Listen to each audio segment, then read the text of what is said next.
Hello दोस्तों, स्वागत है आपका हमारे यूट्यूब चैनल इंजीनियरिंग जॉब पर।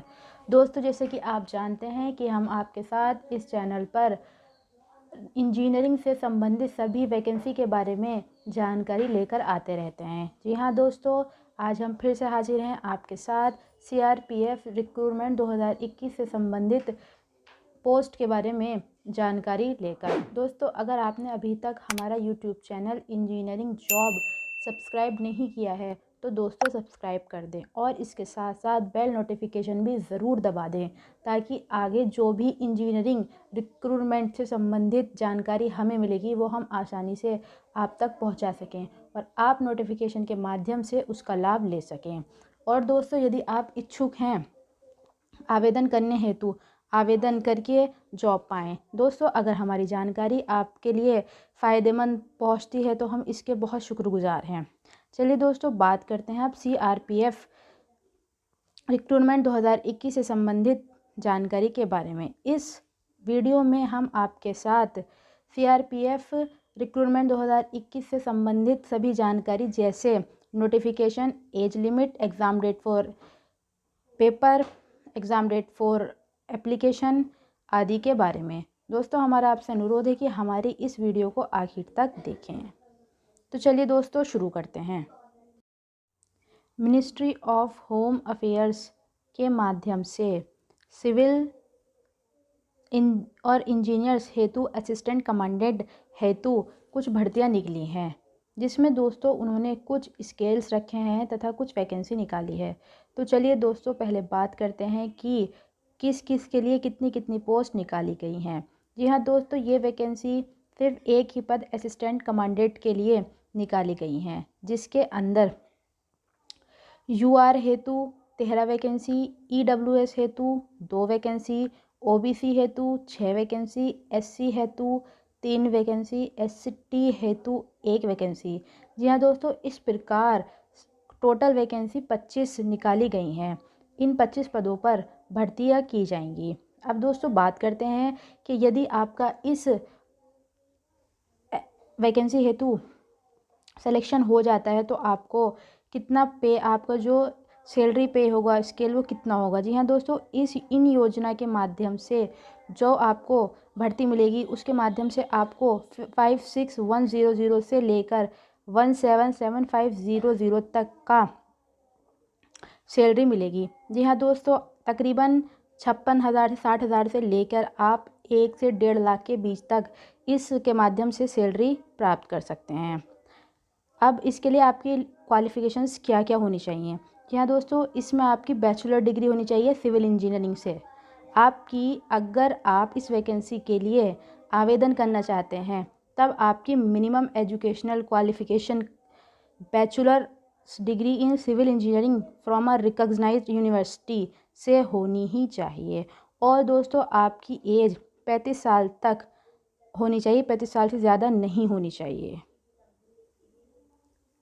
यदि आपने इस रिक्रूटमेंट हेतु आवेदन कर लिया है तब आपको टेस्ट देने पड़ेंगे, जिसमें भारत सरकार द्वारा 2 तरह से टेस्ट रखे गए हैं, जिसमें से एक है फिज़िकल और दूसरा है मेडिकल। जी हाँ दोस्तों, फिज़िकल में के लिए कुछ शर्तें रखी गई हैं, जैसे हाइट मैन की 165 सेंटीमीटर होनी चाहिए और वुमेन की 157 सेंटीमीटर होनी चाहिए। इसके साथ ही दोस्तों, पुरुष का चेस्ट का साइज़ 81 सेंटीमीटर से 86 सेंटीमीटर तक होना चाहिए। यहाँ पर महिलाओं हेतु इस प्रकार की कोई भी शर्त नहीं रखी गई है। अब दोस्तों, वेट की बात करते हैं। वेट में आपका वेट, पुरुष का वेट 50 किलो से कम होना चाहिए और महिलाओं का वेट उनकी हाइट के अकॉर्डिंग होना चाहिए। दोस्तों, इस योजना यानी कि CPRF रिक्रूटमेंट असिस्टेंट कमांडेंट 2021 के अंतर्गत यदि आपने आवेदन कर दिया है तब आपको सिलेक्शन इन प्रोसेस के माध्यम से होगा। जी हाँ दोस्तों, यहाँ पर 5 स्टेज रखे गए हैं। यदि आपने एप्लीकेशन अप्लाई की है इस रिक्रूटमेंट हेतु तब आपको 5 स्टेज को क्वालिफाई करना ज़रूरी है, जिसमें सबसे पहली स्टेज आती है physical standard test, physically efficiency test, यानी कि यहाँ पे आपका फ़िज़िकल टेस्ट होगा। उसके बाद दोस्तों स्टेज 2 आती है रिटन एग्ज़ामिनेशन, यहाँ आपका रिटन में एग्ज़ाम होगा जिसको आपको क्वालिफाई करना होगा भर्ती के लिए। अब आता है दोस्तों स्टेज 3। यहाँ पर आपका DME होगा, डॉक्यूमेंटेशन के माध्यम से। तो दोस्तों यदि आप इस वैकेंसी के अंदर भर्ती चाहते हैं तब आपको ये स्टेज भी क्वालिफाई करना होगा। इसके बाद दोस्तों आता है स्टेज 4, रिव्यू मेडिकल एग्जामिनेशन। यहाँ पे रिव्यू होगा मेडिकल एग्जामिनेशन का दोस्तों, इसको भी आपको क्वालिफाई करना होगा। दोस्तों आखिरी आती है स्टेज 5 जो कि इंटरव्यू होता है। अगर आपने इन 5 स्टेज को क्लियर कर लिया है तब दोस्तों आपका आसानी से इस पोस्ट हेतु भर्ती हो जाएगी। अब बारी आती है इस रिक्रूटमेंट संबंधित बहुत ज़रूरी जानकारी देने की। जी हाँ दोस्तों, आपके मन में सवाल आ रहा होगा कि हम इस रिक्रूटमेंट हेतु आवेदन कैसे कर सकते हैं। दोस्तों इस रिक्रूटमेंट हेतु किसी भी प्रकार का ऑनलाइन आवेदन नहीं है। इस रिक्रूटमेंट में केवल ऑफलाइन आवेदन है जो कि बहुत आसान है। यदि आप अप्लाई करना चाहते हैं तो हमारी वीडियो पूरी देखें। हम वीडियो में प्रोसेस बताने वाले हैं कि आप किस प्रकार अप्लाई कर सकते हैं। दोस्तों इस रिक्रूटमेंट हेतु आवेदन करने के लिए आपको 2 फोटोग्राफ्स अपने चाहिए हैं। जितने भी संबंधित दस्तावेज़ हैं वो सब चाहिए, उनकी कम से कम 2 फोटोकॉपी, और उनको 2 एनवलप में कर आपको एनवलप पर एड्रेस लिखना है, central reserve police force assistant commandant engineering / civil exam 2021। ये लिखना बहुत ज़रूरी है आपको अपने एनवलप पे। जी हाँ दोस्तों, दोनों एनवलप पे आपको इसी प्रकार लिखना है। और दोस्तों अब उस एनवलप पे आपको पता लिखना है, DIG सब कैपिटल बनाना है, DB कैपिटल, IB और GB। उसके बाद group, centre, CRPF, Rampur district, Rampur UP 244901 for CRPF recruitment assistant commandant 2021। जी हाँ दोस्तों, मैं फिर बता देती हूँ कि आपको उस एनवलप पर लिखना है central reserve police force assistant commandant bracket में engineer / civil bracket close exam 2021।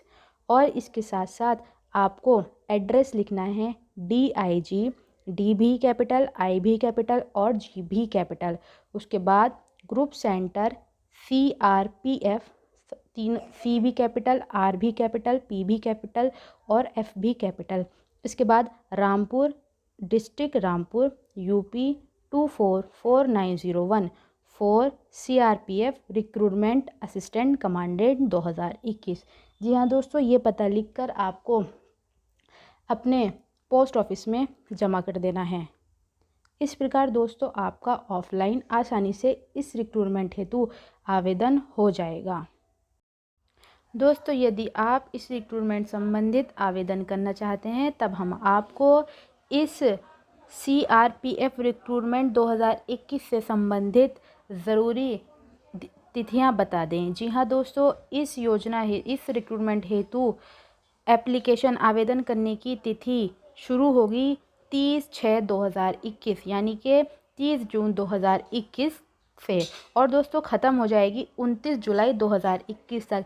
जी हाँ दोस्तों, आप 29 जुलाई 2021 तक इस रिक्रूटमेंट हेतु आवेदन कर सकते हैं। यदि आगे इस रिक्रूटमेंट संबंधित दिनांक आगे बढ़ती है तब हम आपको जानकारी दे देंगे। फ़िलहाल ये इतनी ही है। अब बात आती है कि इस रिक्रूटमेंट में आवेदन करना चाहते हैं, परंतु हम ये जानना चाहते हैं कि हमें कितनी एग्ज़ामिनेशन फ़ीस पे करनी होगी।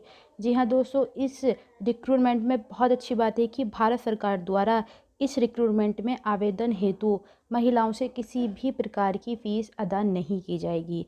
जी हाँ दोस्तों, यदि आप कोई भी महिला इस रिक्रूटमेंट हेतु आवेदन करना चाहती है तो वो फ्री में ही आवेदन कर सकती है। इस रिक्रूटमेंट में केवल पुरुष को ही केवल 400 रुपये की एग्ज़ामिनेशन फ़ी डिपॉजिट करनी होगी। ये ज़्यादा नहीं है, एक तरीके से ये भी बहुत कम है। और दोस्तों महिलाओं को किसी भी प्रकार की कोई भी फ़ी पे करने की आवश्यकता नहीं है। दोस्तों ये बहुत अच्छी बात है, भारत सरकार द्वारा महिलाओं में सशक्तिकरण पैदा करने की एक अनूठी पहल है।